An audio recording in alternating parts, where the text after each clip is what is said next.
예배드리기에 너무 좋은 계절이 우리에게 허락되었습니다 라고 원고 준비를 했는데 지난 3일 동안 비가 열심히 왔네요. 네. 오늘 하나님의 말씀 가운데 여러분의 삶을 변화시키고 여러분에게 평안과 위로를 주는 하나님의 말씀이 전해질 수 있기를 간절히 축원합니다. 제2차 전도 여행을 마친 바울은 지체하지 않고 곧바로 제3차 전도 여행을 떠나게 됩니다. 사도행전 18장 23절 말씀을 함께 읽어보도록 하겠습니다. 얼마 있다가 떠나 갈라디아와 부르기아 땅을 차례로 다니며 모든 제자를 굳건하게 하니라. 그러니까 얼마 있다가 도착한 지 얼마 지나지 않아서 19장 1절로 연결이 되죠. 3차 전도 여행을 떠나게 됩니다. 이것이 19장 1절에 있는 바울이 윗지방으로 다녔다 이렇게 기록하고 있는데 여기서 말하는 윗지방이 바로 갈라디아와 부르기아 땅이다 라고 말할 수가 있겠죠.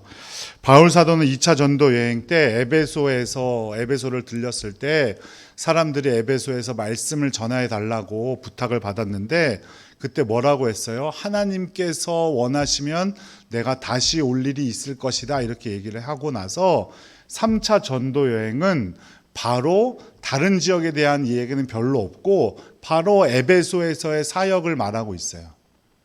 그리고 아볼로라는 사람을 통해서 에베소에서 성령을 받게 되는 장면을 18장 후반장의 18장의 후반부에는 기록하고 있죠. 그러니까 하나님께서는 이 에베소라는 도시를 귀하게 여기시고 에베소에서의 사역을 이미 준비하고 계셨다는 사실을 우리는 미루어 짐작할 수가 있어요.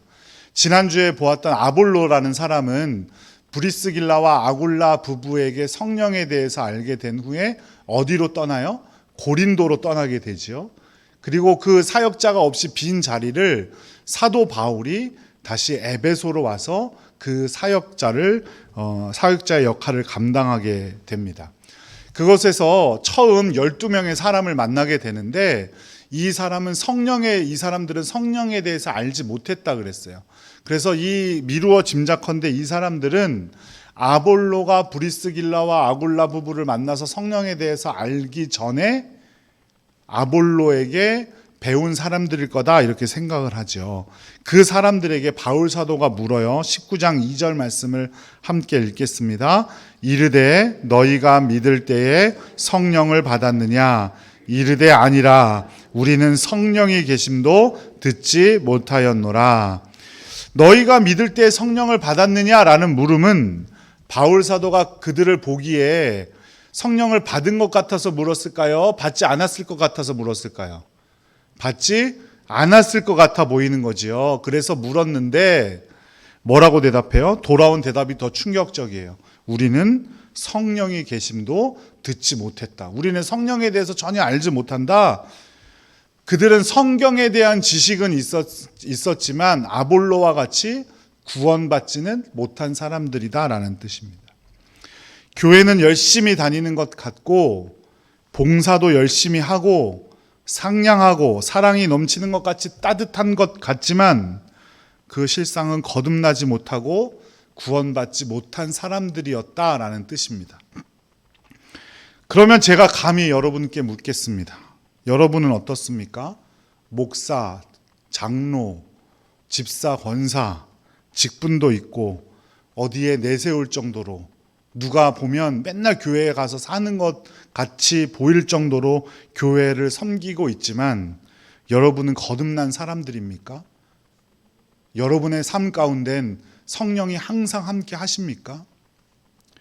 교회 다니는 것과 거듭났다는 것, 성령님과 항상 동행한다는 것은 차원이 다른 이야기입니다. 오늘 본문에도 보면 요한의 세례와 예수 그리스도의 세례가 있는데 요한의 세례를만 알고 있었던 때는 알지 못했던 그런 능력들을 예수 그리스도의 세례가 부어지자 그 능력이 넘치는 것을 볼 수가 있어요. 그게 바로 5절과 6절 말씀이에요. 함께 읽어보도록 하겠습니다. 그들이 듣고 주 예수의 이름으로 세례를 받으니 바울이 그들에게 안수하매 성령이 그들에게 임하심으로 방언도 하고 예언도 하니. 예수 그리스도의 이름으로 세례를 받자 성령이 임했고, 성령이 임하자 방언도 하고 예언도 했다라고 기록하고 있어요. 성령이 임하자 그들에게 능력이 나타났고 믿음이 생겼어요. 그런데 믿음은 어디에서 난다고 성경은 말하고 있습니까? 믿음은 뭐에서 난다고요? 들음에서 난다고 했어요. 로마서 10장 17절 말씀이죠. 함께 읽어보도록 하겠습니다.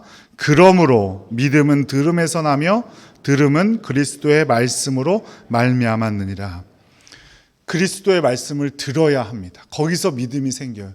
아니 목사님, 내가 얼마나 그리스도의 말씀을 잘 듣는데요. 요즘 기독교 방송도 잘 돼 있고 유튜브도 잘 돼 있어서 내가 맨날 말씀만 듣고 내가 맨날 찬양만 듣는다고. 여기서 말하는 듣는다는 것은 그렇게 듣는 걸 말하는 게 아니고요. 하나님의 말씀을 듣고 그대로 살려고 노력하는 모습을 모두 통해서 듣는다라고 표현하고 있는 거예요. 순종하는 마음으로 전심을 다해서 말씀을 들으려고 할 때 믿음이 생긴다는 거예요. 그리고 그 믿음이 생길 때 우리에게 말씀의 능력으로 덧입혀질 줄로 믿습니다. 사람에게 능력이 있는 게 아니에요. 오직 말씀의 능력이 있는 겁니다. 큰 교회에서 예배드리면 말씀의 능력이 많이 임하고, 작은 교회에 가서 말씀 들으면 말씀이 적게 임하고, 이런 것이 아니라는 거예요. 우리 지난주에 4월 30일 주일 오후 예배를 하나되는 교회, 우리 교회에서 선교하고 있는 우리 지방의 하나되는 교회에 가서 예배를 드렸어요. 전도사님, 요새 전도사님이 개척하기가 너무 어렵거든요. 전도사님이 개척한 교회, 우리 11분의 성도님들이 가서 예배를 드렸는데, 이제 아직 30대도 아니어갖고 20대 전도사님이 개척한 교회, 이제 5월 말이면 결혼하려고 이제 예비 사모님과 두 분이서 교회를 섬기고 계신 거예요. 성도가 한 가정이 계세요. 고모부 가정. 와서 예배 드리시고, 그 오후 예배 때는 또 가셨어. 우리가 좀 간다고 하면 좀 계실 만도 한데, 그런데 그런 교회에서 전도사님 찬양 인도하시고 말씀을 전하시는데 제가 너무 큰 은혜를 받았어요. 하나님의 선교를 해야 된다고. 아이고, 자기들 먹고 살 것도 없을 텐데 뭘 하나님의 선교를 해야 된다고 설교를 합니까? 그런데 정말 너무 큰 은혜를 받았습니다. 말씀의 능력은 그런 겁니다. 큰 교회에서 예배드린다고, 유명한 교회 목사님한테 설교 듣는다고 내가 매일매일 그냥 한 귀로 듣고 한 귀로 흘려나가는 그 기독교 방송 듣고 있다고 말씀을 듣는 게 아니라는 거예요. 그런 것에서 능력이 나는 것이 아닙니다. 십자가는 다 내뺏겨치고 축복의 내용만 담겨있는 복음을 싸구려 복음이라고 하고, 그런 축복을 즐겨하는 은혜를 싸구려 은혜라고 한다고 했어요. 독일의 디트리 보네포 목사님의 말씀이에요. 우리는 싸구려 은혜, 싸구려 복음에 빠져 살고 있진 않습니까? 우리의 능력은 하나님의 말씀을 듣고 그대로 살려고 순종하고 열심히 노력할 때, 내 모든 것을 다해 그것에 힘을 쏟을 때 그곳에서 능력이 나는 것인데, 그런 말씀은 들으려고 하지도 않고, 십자가의 보혈과 부활의 영광에 대해서 말씀을 들으려고 하진 않고, 물질의 형통함, 자녀들의 잘 되는 것, 뭐 이런 기복적인 믿음에만 우리의 관심이 가 있지 않냐, 이 말입니다. 세계적인 문호 톨스토이라는 사람은 사람이 무엇으로 사는가라는 단편 소설을 통해서 세 가지 질문을 던졌어요. 첫 번째는 사람의 마음속에 무엇이 있는가라고 묻습니다. 사람의 마음속에 무엇이 있습니까? 사람의 마음속에는 근본적으로 사랑이 있다라고 했습니다. 둘째, 사람에게 허락되지 않는 것은 무엇입니까? 라는 물음에 톨스토이는 사람에게는 자신의 운명을 아는 것이 허락되지 않았다라고 대답해요. 그리고 마지막으로 사람은 무엇으로 삽니까? 라는 질문에 사람은 사랑으로 살아간다라고 대답했습니다. 그렇다면 왜 사랑으로 우리는 살아가야 하는 겁니까? 왜 사람은 사랑으로 살아가야 돼요? 말씀의 사랑으로 살아가라고 기록되어져 있기 때문이에요. 하나님의 말씀 중에 가장 큰 계명은 무엇입니까? 라는 질문에 예수님께서 무엇라고 대답하셨습니까? 하나님을 사랑하고 내 이웃을 내 몸과 같이 사랑하라고 말씀하셨어요. 그 말씀의 능력으로 우리는 살아가는 거고, 그렇게 살아갈 때 이 세상을 이길 수 있게 됩니다. 날마다 십자가를 지면서도 예수 그리스도의 고난과 함께 하면서도 기쁨과 평안한 가운데 살아갈 수 있는 이유는 말씀의 능력으로 살아가기 때문이에요. 지금은 고인이 되신 옥하는 목사님께서 목사들이 모인 컨퍼런스 중에 이런 말씀을 전하셨어요. 복음을 다 안다고 생각하는 것은 마귀의 생각이고 우리를 대적하는 원수들의 유혹입니다. 내 힘으로 이 세상을 살아갈 수 있다고 착각하는 것은 마귀의 장난질입니다. 여러분들 언제까지 그냥 교회만 다니고 마시렵니까? 말씀의 감격으로 살아가십시오. 그리스도인의 능력은 말씀에서 나오는 겁니다. 그리고 이어지는 말씀은 그게 목사들이 잘못하기 때문이다라는 것이죠. 오늘 말씀에도 분명히 주의 말씀으로 힘입어 살아가는 교회, 그 초대교회 에베소 교회가 어떻게 되었는지 우리에게 말씀하고 있어요. 19장 20절 말씀입니다. 함께 읽어볼게요. 19장 20절. 이와 같이 주의 말씀이 힘이 있어 흥왕하여 세력을 얻으니라. 흥왕하여 세력을 얻는다. 흥왕하다는 것은 히브리어로 파라흐라는 단어를 쓰는데 터트리다라는 뜻이에요. 뭘 터트릴까요? 겨울을 지나 봄에 나무가 새싹을 터트리다, 꽃망울을 터트리다라는 표현이에요. 모든 면에서 무성히 성장하고 크게 번성하는 것을 말하는 거죠. 시편 92편 13절엔 이렇게 말합니다. 이는 여호와의 집에 심겼으며 우리 하나님의 뜰 안에서 번성하리로다. 여기서 번성하다가 흥왕하다예요. 왜 번성한대요? 여호와의 집에 심겼기 때문에 번성한대요. 그럼 여호와의 집에 심긴 우리는 어디에서 영양분을 공급받고 어디에서 우리의 힘을 얻어야 합니까? 하나님의 말씀입니다. 시편 1편 2절에서는 또 이렇게 말해요. 오직 여호와의 율법을 즐거워하여 그의 율법을 주야로 묵상하는도다. 어떤 사람이 이렇대요? 어떤 사람이? 복 있는 사람은, 하나님의 복을 누리고 싶다면 여호와의 율법을 즐거워해야 되고 그의 율법을 주야로 묵상해야 한대요. 왜냐하면 하나님의 사람은 말씀으로 힘을 얻어 살아가는 사람이, 그래야만 시냇가에 심기운 나무와 같이 살아갈 수 있는 겁니다. 숫자적인 부흥에 앞서 우리에게 꼭 필요한 것은 말씀이 우리의 삶을 주도해야 돼요. 그 말씀의 능력으로 우리가 살아가는 거죠. 저는 사랑하는 우리 동산교회 권석들, 그리고 이 자리에 함께하는 모든 성도님들께서 교회만 그저 왔다 갔다 하고 자리만 채우는 사람들이 되지 않기를 간절히 기도드립니다. 주님의 말씀으로 승리하는 여러분들 되시기를 간절히 바라요. 그 역사가 8절에서 20절에 쭉 기록되어져 있어요. 에베소에서 바울 사도가 말씀의 능력으로 복음을 전하자 그동안은 다 바울 사도가 가서 전했지만 이제 사람들이 에베소로 모이기 시작했어요. 그 말씀을 듣기 위해서. 19장 10절 말씀을 함께 읽어보도록 하겠습니다. 2해 동안 이같이 하니 아시아에 사는 자는 유대인이나 헬라인이나 다 주의 말씀을 듣더라. 주님의 말씀을 들을 때 놀라운 주님의 기적이 일어날 줄로 믿습니다. 반드시 우리가 기억해야 할 것은 말씀이 먼저라는 거예요. 말씀을 들어야, 은혜를 받아야 병고침의 역사도 일어나는 겁니다. 그저 말씀의 능력은 받지 않고 그저 흉내내고 내려고 했던 사람들이 있었어요. 14절에 보면 제사장 스게와 그의 7 아들에 대한 이야기가 나오죠.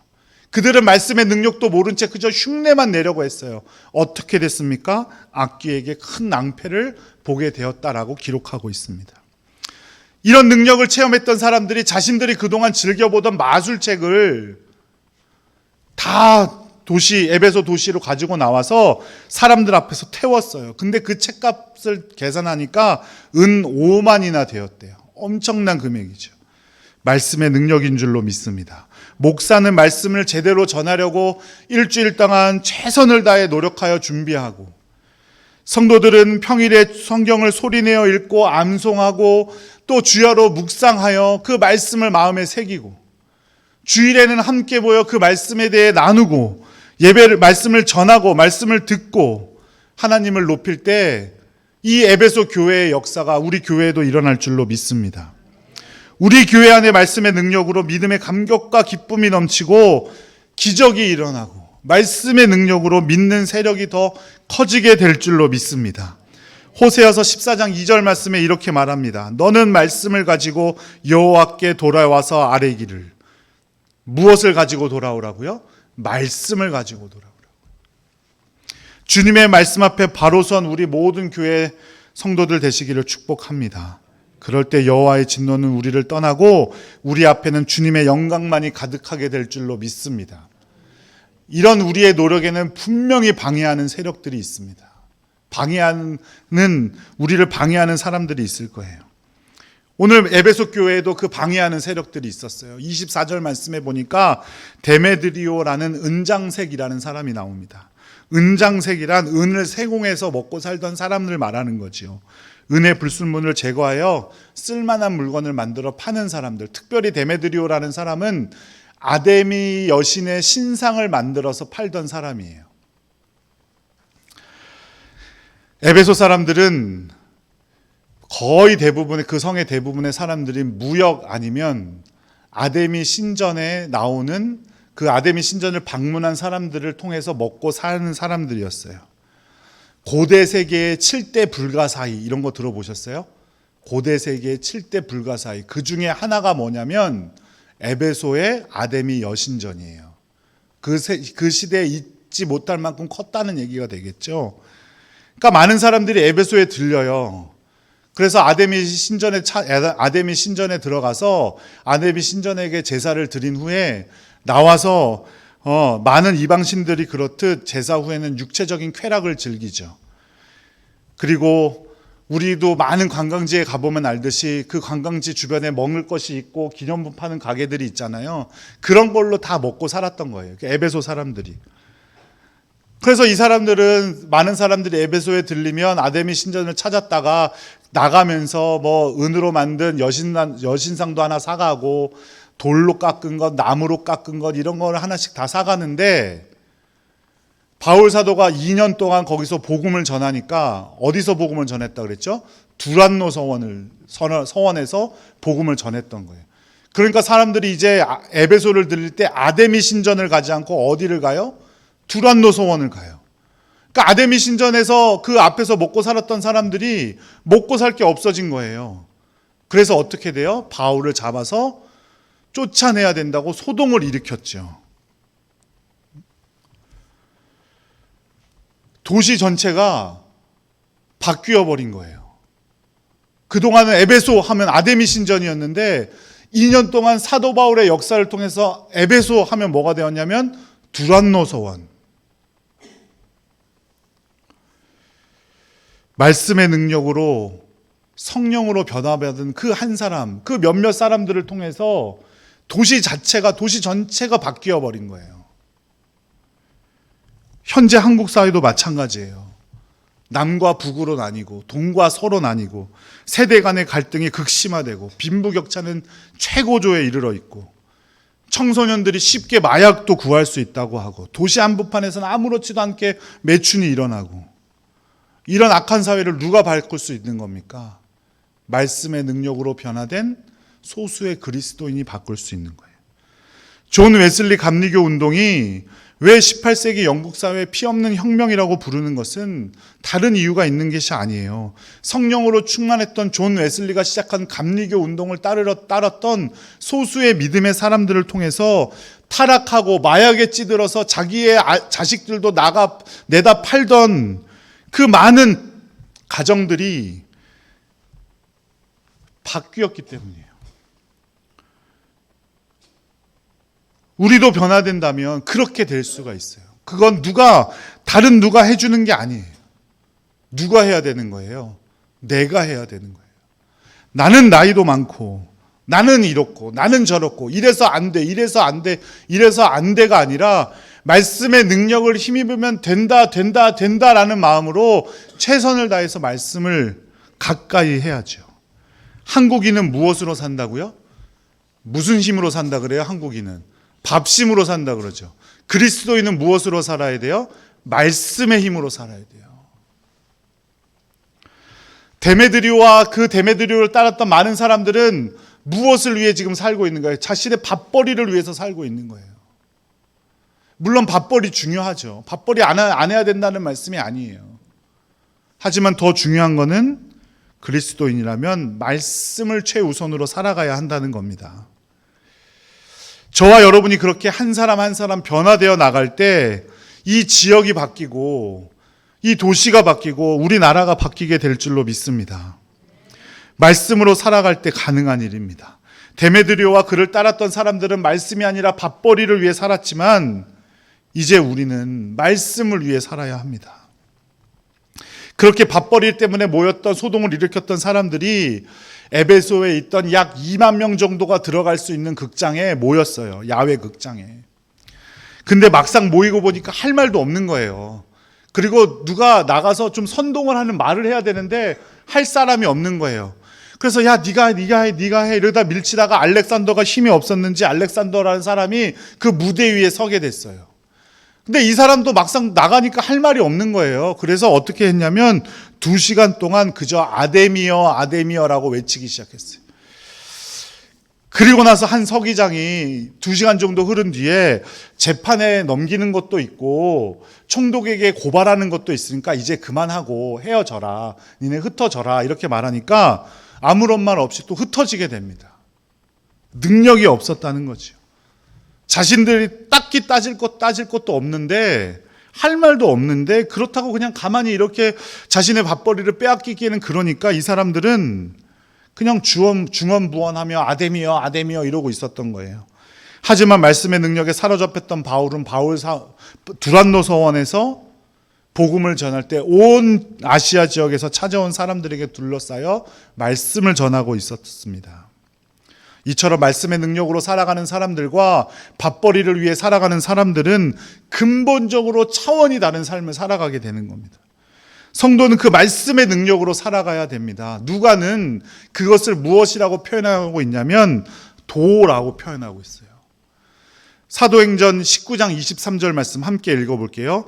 그때쯤 되어 이 도로 말미암아 적지 않은 소동이 있었으니 이 도, 사도행전에 8번이나 이 도에 말하고 있어요.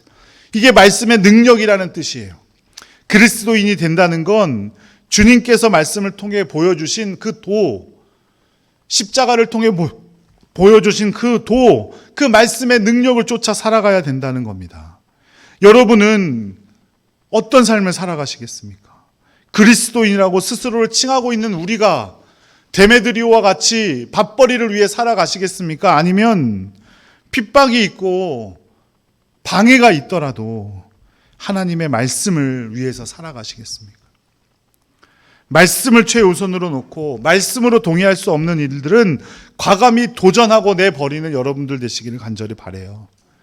바울이 바보라서 아담의 신전에서 나오는 사람들로 먹고 살던 사람들에게 그 아담의 신상이 그냥 돌덩어리, 그냥 금부치에 불과할 뿐이다라고 선포했겠습니까? 자신이 잡혀갈지도 모르고 죽을지도 모르는데 그게 바로 말씀의 능력이에요.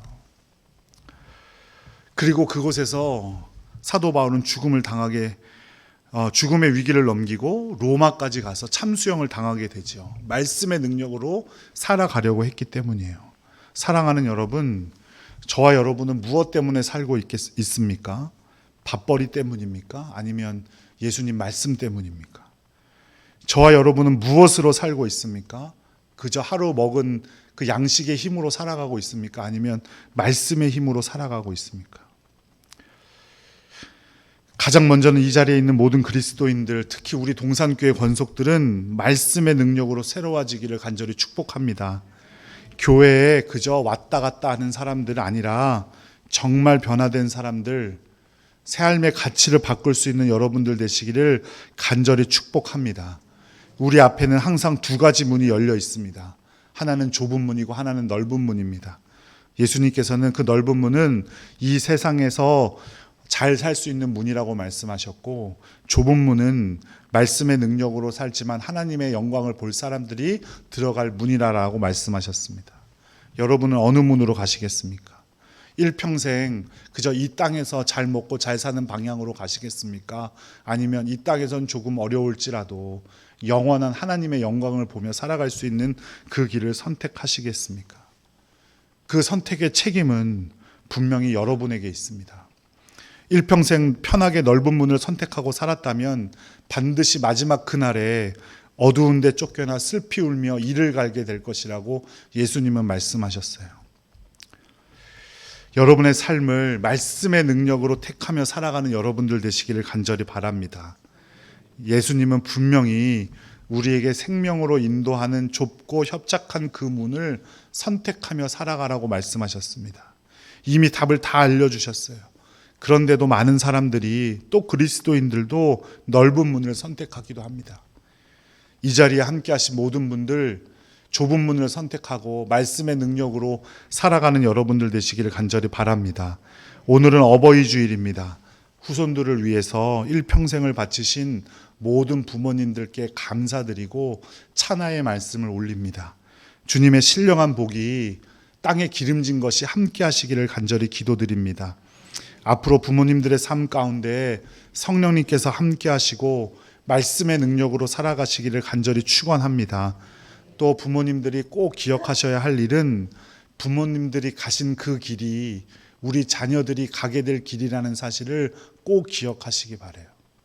자녀들은 절대 다른 길로 가지 않습니다. 부모님들이 걸어가신 그 길을 그대로 가게 되어 있어요.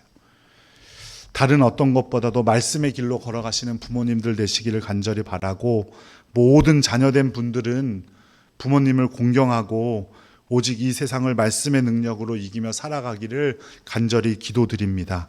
그럴 때 우리 교회 가운데, 우리 가정 가운데 말씀의 능력이 번성하여지고 그 능력으로 모든 세계를 변화시킬 수 있는 큰 능력이 임하게 될 줄로 믿습니다. 기도하겠습니다. 사랑이 많으신 아버지 하나님, 오늘 어버이 주일을 허락하여 주셔서 다시 한번 우리 부모님들의 감사함을 우리 기억할 수 있도록 하시니 감사와 영광을 올립니다. 우리 모두가 말씀의 능력으로 살아갈 수 있도록 허락하여 주시고, 첫 번째 우리에게 귀한 말씀을 주셨듯이 우리가 부모님을 공경하고 부모님을 최선을 다해 섬길 수 있는 우리 모두가 될 수 있도록 아버지 함께하여 주시옵소서. 말씀의 능력이 우리 가운데 드러나기를 원합니다. 우리 교회 가운데, 우리 가정 가운데 말씀의 능력을 더딥혀 주시고 그 능력으로 새로워지는 우리 모두가 될 수 있도록 아버지 함께하여 주시옵소서. 예수님의 이름으로 감사하며 기도드렸습니다. 아멘.